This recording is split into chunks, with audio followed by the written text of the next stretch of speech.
ನಮಸ್ಕಾರ ಸ್ನೇಹಿತರೆ, info media ಜಗತ್ತು ಚಾನಲಿನ ಮತ್ತೊಂದು ವಿಡಿಯೋಗೆ ಸ್ವಾಗತ ಸುಸ್ವಾಗತ. ಸ್ನೇಹಿತರೆ, ಇವತ್ತಿನ ಒಂದು ವಿಡಿಯೋದಲ್ಲಿ ವಯನಾಡಲ್ಲಿ ನಡೆದಿರುವಂತಹ ದುರಂತದಿಂದ ಮಕ್ಕಳ ಶವಗಳು ತೇಲಿ ಬರ್ತಾ ಇದೆಯಂತೆ. ಸ್ನೇಹಿತರೆ, ಯಾರಿಗೂ ಬೇಡ, ಮಕ್ಕಳ ಶವ ನೋಡಲಾಗ್ತಿಲ್ಲ, ಕಣ್ಣೀರಾಗ್ತಾ ಇದ್ದಾರೆ ಅಂತಲೇ ಶಿಕ್ಷಕರು. ತರಗತಿಗಳಲ್ಲಿ ನೋಡಿದ ಮುದ್ದು ಮುಖದ ಕಂದಮ್ಮಗಳನ್ನು ಶವಗಾರದಲ್ಲಿ ನೋಡುವುದು ಎಷ್ಟು ಕಷ್ಟ ಅಲ್ವೇ? ಯಾವ ಶಿಕ್ಷಕರಿಗೂ ಈ ಕಷ್ಟ ಬೇಡ. ಆದರೆ ಇದೀಗ ಪ್ರಕೃತಿ ವಿಕೋಪ ಸಂಭವಿಸಿದ ವಯನಾಡಿನ ಮುಂಡಕ್ಕೈ ಮತ್ತು ಚೂರಲ್ಮಲೈ ಶಾಲೆಯ ಶಿಕ್ಷಕರಿಗೆ ಮಕ್ಕಳು ಗುರುತು ಹಿಡಿಯಬೇಕಾದ ಅನಿವಾರ್ಯ ಪರಿಸ್ಥಿತಿ ಬಂದಿದೆ ಸ್ನೇಹಿತರೆ. ಯಾಕಂದರೆ ಮಕ್ಕಳನ್ನು ಮತ್ತವರು ಕುಟುಂಬಸ್ಥರ ಪರಿಚಯ ಇರುವವರು ಶಿಕ್ಷಕರಿಗಷ್ಟೇ. ಈ ಪರಿಸ್ಥಿತಿ ಯಾವ ಶಿಕ್ಷಕನಿಗೂ ಶಿಕ್ಷಕಿಯರಿಗೂ ಬೇಡ ಅಂದ್ಬಿಟ್ಟು ತಿಳಿಸ್ತಾ ಇದ್ದಾರೆ. ಮಕ್ಕಳ ಮುಖ ನೋಡೋಕ್ಕಾಗ್ತಿಲ್ಲ ಎಂದು ಸಂಕಟ ಪಡ್ತಿದ್ದಾರೆ ಸ್ನೇಹಿತರೆ. ಆ ಮಕ್ಕಳ ನಗು ಮುಖ ಕಂಡಿದ ಶಿಕ್ಷಕರು ವಯನಾಡ್ ಮಕ್ಕಳಲ್ಲಿ ಪ್ರತಿಭೆಯನ್ನು ಗುರುತಿಸಿ ಜಗತ್ತಿನ ಮುಂದೆ ಅನಾವರಣಗೊಳಿಸುವ ಶಿಕ್ಷಕರು ಇದೀಗ ಮಕ್ಕಳ ಶವಗಳನ್ನು ಗುರುತಿಸುವ ಕಾರ್ಯ ಮಾಡಬೇಕಾದ ಪರಿಸ್ಥಿತಿ ಶಿಕ್ಷಕರಿಗೆ ಬಂದಿದೆ ಸ್ನೇಹಿತರೆ. ವಯನಾಡಿನ ಶಾಲೆಗಳ ಶಿಕ್ಷಕರಿಗೆ ಒದಗಿದ್ದ ಹೌದು ಮುಂಡಕ್ಕೈ ಸರ್ಕಾರಿ ಹಿರಿಯ ಪ್ರಾಥಮಿಕ ಶಾಲೆ, ಚೂರಲ್ಮಲೈ ಸರ್ಕಾರಿ ವೊಕೇಶನಲ್ ಹೈಯರ್ ಸೆಕೆಂಡರಿ ಶಾಲೆಯ ಶಿಕ್ಷಕರು ಇದೀಗ ಮೆಪ್ಪಾಡಿ ಪ್ರಾಥಮಿಕ ಆರೋಗ್ಯ ಕೇಂದ್ರದ ಶವಗಾರದಲ್ಲಿ ಮಕ್ಕಳ ಮೃತದೇಹದ ಗುರುತು ಪತ್ತೆ ಹಚ್ಚಿ ಆರೋಗ್ಯ ಸಿಬ್ಬಂದಿಗೆ ಮಾಹಿತಿ ನೀಡ್ತಾ ಇದ್ದಾರೆ ಸ್ನೇಹಿತರೆ. ಯಾಕಂದರೆ ಶಾಲೆಗೆ ಬರುವ ಆ ಊರಿನ ಮಕ್ಕಳು ಮತ್ತು ಅವರ ಹೆತ್ತವರ ಪರಿಚಯ ಇರುವುದು ಕೇವಲ ಶಿಕ್ಷಕರಿಗೆ ಮಾತ್ರ ತಾನೇ. ಹೀಗಾಗಿ ಅತ್ಯಂತ ದುಃಖಕರವಾದ ಈ ಕೆಲಸವನ್ನು ಅವರೇ ಎಲ್ಲ ಅಳುವನ್ನು ನುಂಗಿಕೊಂಡು ಮಾಡ್ತಿದ್ದಾರೆ ಅಂತಲೇ ತಿಳಿಸ್ಕೊಡ್ತಾ ಇದ್ದೀನಿ.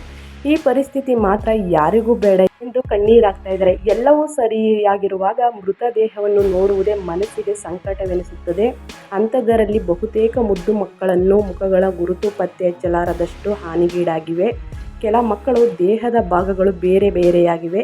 ಪ್ರತಿದಿನ ಆ ಮುದ್ದು ಮುಖಗಳನ್ನು ಶಾಲೆಗಳಲ್ಲಿ ನೋಡುತ್ತಾ ತರಗತಿಗಳಲ್ಲಿ ಭವ್ಯ ಕನಸು ತೋರಿಸಿದ ಶಿಕ್ಷಕರು ಹೇಗೆ ತಾನೇ ಈ ದೃಶ್ಯವನ್ನು ಸಹಿಸಿಕೊಳ್ತಾರೆ ಸ್ನೇಹಿತರೆ ಎಂದು ಅನೀಶ್ ಟೀಕೆ ಇದನ್ನು ವ್ಯಕ್ತಪಡಿಸಿದ್ದಾರೆ.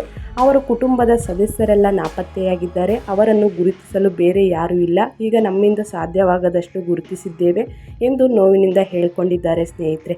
ಅದೇ ರೀತಿಯಲ್ಲಿ ಮುಂಡಕೈ ಶಾಲೆಯಿಂದ ಮೀನುಗಡಿ ಶಾಲೆಗೆ ಇತ್ತೀಚೆಗೆ ವರ್ಗಾವಣೆಯಾಗಿರುವ ಶಿಕ್ಷಕಿ ಶಾಲಿನಿ ಅವರು ಇಪ್ಪಾಡಿ ಆಸ್ಪತ್ರೆಗೆ ಮಕ್ಕಳ ಮೃತದೇಹ ಪತ್ತೆ ಹಚ್ಚಲು ತೆರಳಿದ್ದಾರೆ. 2 ವರ್ಷ ಮುಂಡಕೈ ಶಾಲೆಯಲ್ಲಿ ಅವರು ಮಕ್ಕಳಿಗೆ ಪಾಠ ಮಾಡ್ತಿದ್ದು, ಅವರು ಪಾಠ ಮಾಡಿದ 3 ಮಕ್ಕಳು ಸೇರಿದಂತೆ 4ನೇ ತರಗತಿಯ ಒಟ್ಟು 6 ಮಕ್ಕಳು ಇದೀಗ ನಾಪತ್ತೆಯಾಗಿದ್ದಾರೆ ಸ್ನೇಹಿತರೆ. ಈ ಬಗ್ಗೆ ಉಮ್ಮಳಿಸಿ ಬರುವ ದುಃಖವನ್ನು ತಡೆಯಲಾಗದೆ ಅವರು ಕಣ್ಣೀರು ಹಾಕಿಕೊಂಡೇ ಮಾಧ್ಯಮದೊಂದಿಗೆ ಮಾತನಾಡಿದ್ದಾರೆ.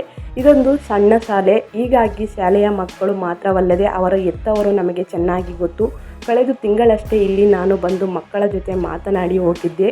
ಭೂಕುಸಿತವಾಗಿರುವುದು ತಿಳಿಯದೊಡನೆ ನಾನು ಏನಾದರೂ ಸಹಾಯ ಮಾಡಲು ಸಾಧ್ಯವಿದ್ದರೆ ಮಾಡೋಣ ಎಂದು ಆಸ್ಪತ್ರೆಗೆ ಧಾವಿಸಿದ್ದೇನೆ. ಆಗ ಕೆಲವು ಮಕ್ಕಳು ಗುರುತು ಪತ್ತೆ ಹಚ್ಚಲು ಸಾಧ್ಯವೇ ಎಂದು ಇಲ್ಲಿ ನಾನು ಹೇಳಿಕೊಂಡರು. ಆಸೀನಾ ಮತ್ತು ಕೆಲವು ಮಕ್ಕಳು ಗುರುತು ಪತ್ತೆ ಹಚ್ಚಬಹುದು ಸಾಧ್ಯವಾಯಿತು ಸ್ನೇಹಿತರೆ. ಸೊ ಹೀಗಾಗಿ ಹೇಳೋದೇನೆಂದರೆ, ಈ ಜಲಪ್ರಳಯದಿಂದ ಸಾಕಷ್ಟು ಮಕ್ಕಳು ಮತ್ತು ಪೋಷಕರು ಸಾವನ್ನಪ್ಪಿದ್ದಾರೆ ಸ್ನೇಹಿತರೆ. ಸ್ವಲ್ಪ ಮಟ್ಟಿಗೆ ಮಾತ್ರ ಮಕ್ಕಳು ಸಿಕ್ಕಿದ್ದಾರೆ, ಇನ್ನು ಸ್ವಲ್ಪ ಮಟ್ಟಿಗೆ ಮಕ್ಕಳು ಸಿಕ್ಕಿಲ್ಲ ಮತ್ತು ಪೋಷಕರು ಸಿಕ್ಕಿಲ್ಲ. ಸಿಕ್ಕಿದ್ರೂ ಕೂಡ ಗುರುತು ಹಿಡಿಯೋಕ್ಕೂ ಕೂಡ ಆಗ್ತಾ ಇಲ್ಲ. ಇವತ್ತಿನ ಅಪ್ಡೇಟ್ ಇದಾಗಿರುತ್ತೆ ಸ್ನೇಹಿತರೆ. ವಯನಾಡಲ್ಲಿ ನಡೆದಿರೋ ದುರಂತರ ನಾನು ನಿಮಗೆ ತಿಳಿಸ್ಕೊಟ್ಟಿದ್ದೀನಿ. ನೀವು ಹೊಸ ಅಪ್ಡೇಟ್ ಬಂದರೆ ತಿಳಿಸ್ಕೊಡ್ತೀನಿ ಅಂತ ಹೇಳ್ತಾ ಇವತ್ತಿನ ವಿಡಿಯೋ ಇಷ್ಟ ಆದರೆ ಲೈಕ್ ಮಾಡಿ, ಕಮೆಂಟ್ ಮಾಡಿ, ಇನ್ನೂ ಸಬ್ಸ್ಕ್ರೈಬ್ ಆಗಿಲ್ಲ ಅಂದರೆ ಸಬ್ಸ್ಕ್ರೈಬ್ ಆಗಿ.